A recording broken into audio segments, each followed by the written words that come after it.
यहाँ पे आप देख सकते हो जो कि हमारा आज का एजेंडा है। तो उसमें हम वेरियस फॉर्म्स ऑफ सेक्टर्स जो कि एक मिक्स्ड इकोनॉमी में हो सकते हैं, हम उसके बारे में स्टडी करेंगे। और ये आपको बहुत रेलेवेंट लगेगा क्योंकि टाइम टू टाइम न्यूज़पेपर में इसके ऊपर आर्टिकल्स आते रहते हैं, तो आपको ये बहुत रेलेवेंट भी लगेगा और आपको बहुत फैमिलियर भी लगेगा, बिकॉज आपने इसके बारे में कुछ ना कुछ थोड़ा बहुत पढ़ रखा होगा। ओके, तो जैसे आप देखो यहाँ पे कि इसके यहाँ पे प्राइमरी सेक्टर लिखा हुआ है, सेकेंडरी सेक्टर है, टर्सरी सेक्टर है, ऑर्गेनाइज्ड एंड अनऑर्गेनाइज्ड सेक्टर है, then public and private sectors है। कई सारे ऐसे टॉपिक्स भी हैं जो कि हम लेक्चर के बीच में बात करेंगे जिस पे, लेकिन वो यहाँ पे नहीं लिखा है, ठीक है। लेकिन ओवरव्यू देने के लिए मैंने आपको बताया कि हम इन टॉपिक्स पे ब्रॉडली बात करेंगे आज के लेक्चर में। ओके, तो लेक्चर हम स्टार्ट करते हैं अभी। राइट, सो ये 3 ब्रॉड सेक्टर्स हैं जिसको कि हम बहुत लंबे टाइम से पढ़ते आए हैं। अगर आप में से कोई सेकेंड या थर्ड टाइम एग्जाम देने वाले होंगे, या फिर आप में से अगर फर्स्ट टाइम भी एग्जाम दे रहे हैं लेकिन उनका एजुकेशनल बैकग्राउंड इसी फील्ड से रहा है, तो आपको ये पता होगा कि ये सेक्टर्स 3 ही ब्रॉड सेक्टर्स होते हैं। राइट, लेकिन इसकी डेफिनेशन को देखने के पहले हम एक एग्जाम्पल को लेकर समझते हैं कि इनकी मीनिंग क्या है। ओके, तो एग्जाम्पल ये है कि सपोज कोई फार्मर है, वो अपने खेत में, वो अपने फार्म लैंड में टोमेटो की खेती कर रहा है, टमाटर की खेती कर रहा है।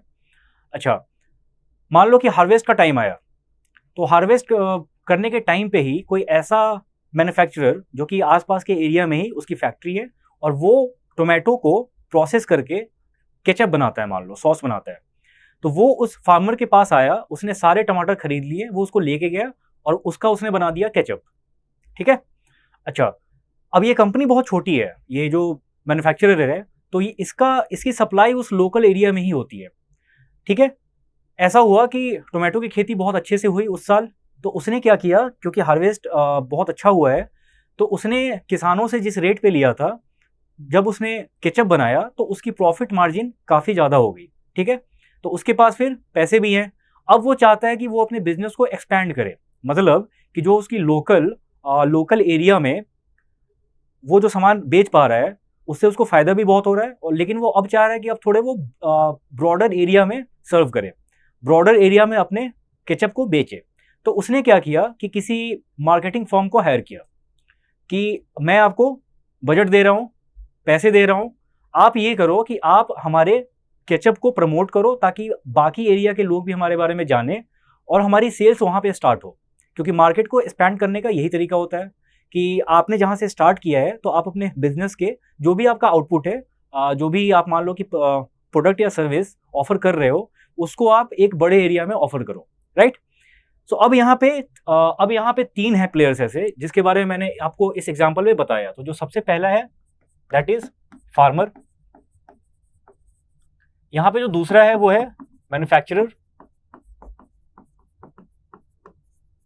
और जो तीसरा है वो है कोई मार्केटिंग फर्म। अब आप ध्यान से देखो, जो फार्मर है वो नेचुरल रिसोर्सेज का यूज कर रहा है, मतलब कि वो टोमेटो की खेती कर रहा है, उसी टोमेटो को खरीद के जो यहाँ पे मैन्युफैक्चरर है वो उसको ट्रांसफॉर्म कर रहा है किसी और फॉर्म में। अब वो फॉर्म क्या है, तो वो है केचप। ठीक है। ओके, यहां पे सेल्स स्टार्ट हो गई, मैन्युफैक्चरर ने बेचना स्टार्ट कर दिया, लेकिन उसको लगा कि मुझे अपना एरिया एक्सपैंड करना है, तो उसने कोई सर्विस के लिए किसी और की हायरिंग की, मतलब उन्होंने किसी मार्केटिंग फर्म को हायर किया कि आप हमारे केचप को एडवर्टाइज करो, इसको मार्केटाइज करो, ताकि हमारी दूसरे एरिया में भी जो है ना, दूसरे एरिया में भी हमारे प्रोडक्ट्स बिकने स्टार्ट हो।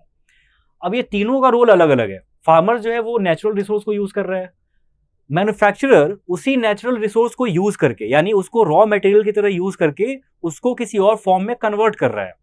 और ये जो मार्केटिंग फर्म है, इसका ये दोनों से कुछ लेना देना है ही नहीं। ठीक है, टोमेटो उसके रोल में, या फिर उसके आप ऐसे बोल लो कि जो उसका काम है डेली, उसमें टोमेटो का कोई रोल है ही नहीं। उसका काम बस ये है कि वो उसके एंड प्रोडक्ट को मार्केटाइज कर रही है, यानी कोई सर्विस ऑफर कर रही है। अब यहां से आपको एक चीज समझ में आ रही होगी, ठीक है, कि तीनों का काम अलग अलग है। राइट, यहां पे है कि इसको फार्मिंग करनी है यूजिंग नेचुरल रिसोर्सेज, तो ये जो एक्टिविटी होगी इसको हम बोलेंगे प्राइमरी सेक्टर। प्राइमरी सेक्टर क्या होता है कि जो नेचुरल रिसोर्सेज है, तो नेचुरल रिसोर्सेज को, मान लो कि जैसे खेती होती है, प्लांट्स की खेती हो रही है, क्रॉप्स की खेती हो रही है, कुछ भी हो रहा है, तो ये नेचुरल रिसोर्सेज है, राइट। तो ये आएगा प्राइमरी सेक्टर में। लेकिन अगर उसी नेचुरल रिसोर्स को यूज करके कोई और प्रोडक्ट बनाया जा रहा है तो वो आएगा आपका किसमें, वो आएगा आपका सेकेंडरी सेक्टर में, जिसको कि मैन्युफैक्चरिंग सेक्टर भी बोलते हैं। ओके। और थर्ड होता है, थर्ड वैसा सेक्टर है जिसका काम है सिर्फ सर्विस ऑफर करना, उसका रॉ मटेरियल से या उस नेचुरल रिसोर्स से डायरेक्टली कोई लेना देना नहीं होता, इसलिए हम इसको बोलते हैं टर्शियरी सेक्टर। ओके। तब आप लिंकेज को समझो कि अगर प्राइमरी सेक्टर नहीं होगी तो सेकेंडरी सेक्टर भी एग्जिस्ट नहीं करेगी, और अगर सेकेंडरी सेक्टर नहीं है, प्राइमरी सेक्टर नहीं है, तो फिर टर्शरी सेक्टर के भी एग्जिस्ट करने के चांसेस खत्म हो जाते हैं। बिकॉज इन दी एंड जो थर्ड वाला सेक्टर है, दैट इज सर्विस सेक्टर, उसका काम होता है कि इन दोनों को, प्राइमरी और सेकेंडरी सेक्टर के फंक्शंस को फैसिलिटेट करना, राइट। तो अब हम आते हैं यहां पे डेफिनेशन पे इसके।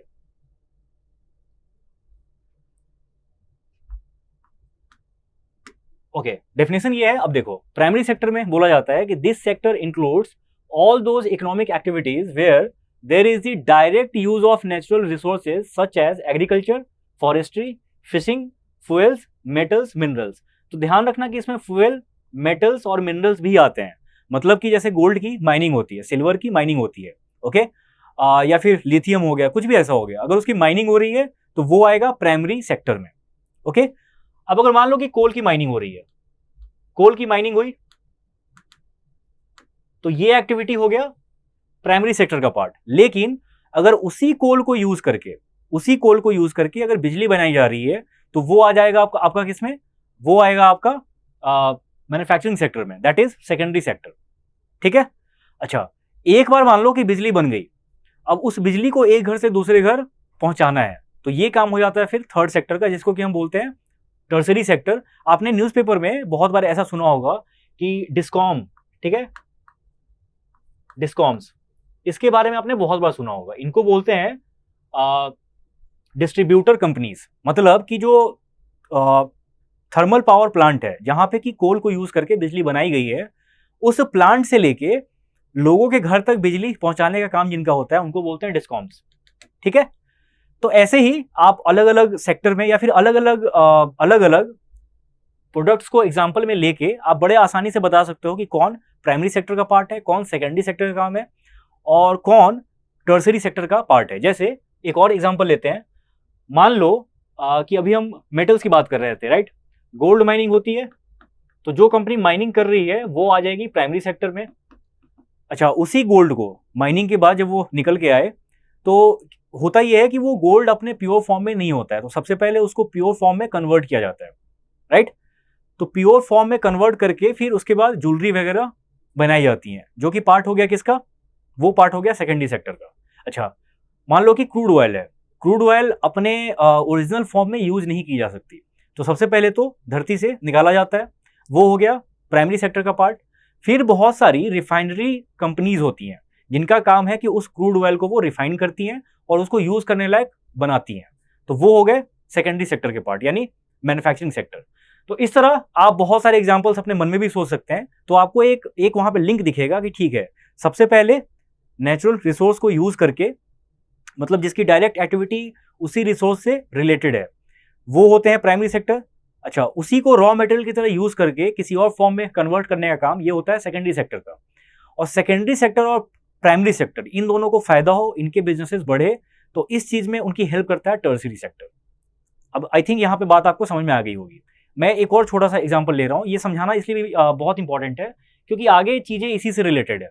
तो मान लो जैसे आपने सुना होगा कि आईटी सेक्टर में बहुत सारे बीपीओज होते हैं, ठीक है, या फिर कॉल सेंटर्स हैं, तो उनका काम यही होता है कि कोई और बिजनेस, ठीक है, जिनकी अपनी ऑडियंस होगी, जिसके कि अपने अपने कस्टमर्स होंगे। अब मान लो कि उस कस्टमर को कोई ऐसे दिक्कत हो रही है प्रोडक्ट को यूज करने में, तो वो कंपनी को फोन करता है पूछने के लिए कि मुझे ये दिक्कत आ रही है, बताओ इसको मैं कैसे ठीक करूं। ना ये जो कॉल का प्रोसेस है ना, तो बहुत सारी कंपनी, क्योंकि उनके पास इतना मैन पावर नहीं होता है, खासकर वो कंपनी जो कि मैन्युफैक्चरिंग सेक्टर में है, तो उनके पास इतना मैन पावर नहीं होता है कि वो कॉल्स को अटेंड कर सके, तो इसलिए वो किसी और फर्म को हायर करते हैं, जहां के लोग, ये जो तीसरा फर्म है, तो वहां के लोग सिर्फ इस चीज में हेल्प करेंगे कि वो कॉल्स को पिक करें, और ये सेकेंड कंपनी इसके जो कस्टमर्स हैं उनके प्रॉब्लम्स को सुने और उसको उसका रिड्रेसल करे वहां पे। तो मतलब ये कि कस्टमर्स किसी और के हैं लेकिन उसको कैटर कोई और कर रहा है, यानी वो अपनी सर्विस प्रोवाइड कर रहे हैं। तो इसलिए कॉल सेंटर को हम बोलते हैं, बीपीओज हो गए, कॉल सेंटर्स हो गए, इनको हम बोलते हैं कि ये सर्विस सेक्टर में आते हैं। क्यों? क्योंकि इनका काम है कस्टमर्स के नीड को सुनना और फिर उनको उनके प्रॉब्लम को सॉल्व करना, राइट। तो अब आई थिंक आपको समझ में आ गया होगा ये। सेकेंडरी सेक्टर को देखते हैं फिर। Secondary activities add value to natural resources by transforming raw materials into valuable, आप यहां पे देख लो क्या लिखा है, वैल्यूएबल प्रोडक्ट्स। जो हमने पहला एग्जांपल लिया था उसको थोड़ा रिकॉल करो। टोमेटो को यूज करके केचप बनाना, टोमेटो यहां पे क्या हो गया, नेचुरल रिसोर्स। केचप यहां पे क्या हो गया, तो केचप यहां पे हो गया वैल्यूएबल प्रोडक्ट, क्योंकि वो आपको डायरेक्टली नहीं मिलेगा। टोमेटो को जब तक हम ट्रांसफॉर्म नहीं करेंगे इस फॉर्म में तब तक वो आपको मार्केट में नहीं मिलेगा, राइट। अच्छा, टर्सरी सेक्टर में ये लिखा है कि this sector sells products produced by the primary and secondary sectors and offers commercial services. यहां पे आपको समझ में आ रहा होगा कि इनका खुद का कुछ नहीं होता है, ये बस सर्विस प्रोवाइड करते हैं। वो सर्विस किसी भी फॉर्म में हो सकता है, राइट। तो वो हो सकता है कि कॉल सेंटर के फॉर्म में हो, या फिर वो हो सकता है किसी मार्केटिंग कंपनी के फॉर्म में हो। तो सर्विस उनकी कुछ भी हो सकती है, ओके। अच्छा, यहाँ पे एक और चीज समझने वाली है, वो आपके टर्सरी सेक्टर से ही रिलेटेड है। दैट इज, कभी कभी ऐसा होता है कि आप दो ऐसे सेक्टर के नाम सुनते होंगे, जिसमें सबसे पहला है, मैं एक बार पहले लिख देता हूं,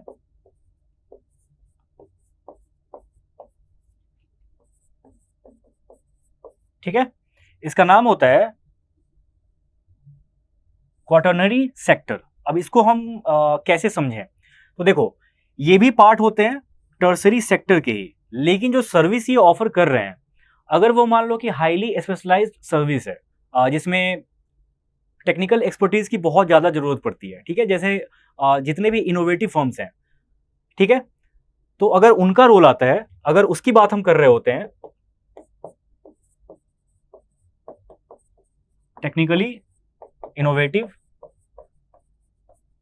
जिसमें कि बहुत ही high degree of research and development involve हो, तो उस सेक्टर को हम बोलते हैं क्वाटरनरी सेक्टर। जैसे मान लो कि आपके आईआईटीज हैं, ओके। इंडिया में एजुकेशनल इंस्टीट्यूट्स बहुत सारे हैं, लेकिन ऐसा माना जाता है, और ऐसा है भी, आप ऐसे टाइम टू टाइम देखते होंगे न्यूज़ में कि किसी आईआईटी से कोई बहुत अच्छा सॉल्यूशन निकला है, ओके। तो जहाँ पे high amount of research and development involve हो, तो उसको हम बोलते हैं क्वाटरनरी सेक्टर, ठीक है। इसमें आपके साइंटिस्ट भी हो गए, इसमें आपके डॉक्टर्स भी हो गए। तो कहने को ये सर्विस सेक्टर का ही पार्ट है, लेकिन सर्विस सेक्टर को ही थोड़ा सा अगर आप ब्रॉड देखो, ठीक है, उसी को ज्यादा रिफाइंड वे में देखो, खासकर वैसे कंपनीज या फिर वैसे इंस्टीट्यूट्स जो कि टेक्निकली बहुत ज्यादा इनोवेटिव सॉल्यूशंस या सर्विसेज प्रोवाइड कर रहे हो, तो उसको हम बोलेंगे क्वाटरनरी सेक्टर। अच्छा, इसमें एक और है जिसको बोलते हैं क्यूनरी सेक्टर।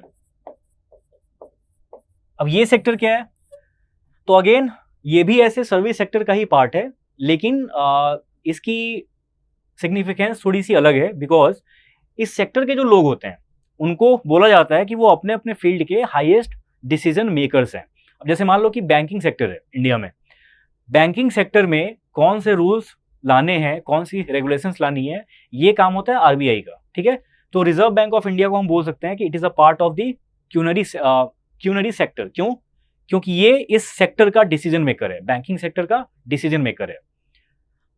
इसके अलावा हम देख सकते हैं जितने भी आपके रेगुलेटरी बॉडीज हैं, ठीक है, जैसे सेबी हो गया, पीएफआरडी है, आईआरडीआई है, तो ये अपने अपने इंडस्ट्रीज के अपने अपने सेक्टर्स के रेगुलेटर्स हैं, यानी डिसीजन मेकर्स हैं। अच्छा, उसी तरह अगर हम देखें तो कुछ और भी ऑर्गेनाइजेशंस हैं, जैसे कि फिक्की हो गई, ठीक है, उसके बाद सीसीआई है। तो ऐसे बहुत सारे आपको इंस्टीट्यूशंस मिलेंगे जो कि गवर्नमेंट से रिलेटेड है, या फिर वो प्राइवेट भी हो सकते हैं, लेकिन उनका काम होता है कि वो अपने अपने सेक्टर के लिए रूल्स बनाते हैं, ठीक है, गाइडलाइंस इशू करते हैं, यानी वो डिसीजन मेकर्स हैं। तो वैसे प्लेयर्स को बोलेंगे कि वो हैं पार्ट किसके, क्यूनरी सेक्टर के, ओके, ठीक है। तो ये दोनों भी सर्विसेज सेक्टर, अच्छा टर्सरी सेक्टर को हम सर्विसेज सेक्टर भी बोलते हैं, वो मैंने आपको समझा दिया। तो ये दोनों भी सर्विसेज सेक्टर के ही पार्ट हैं एक्चुअली। ओके, अच्छा अब अगर हम बात करें प्राइमरी सेक्टर की, तो प्राइमरी सेक्टर का जो बहुत बड़ा कंपोनेंट है वो है एग्रीकल्चर एंड अलाइड एक्टिविटीज।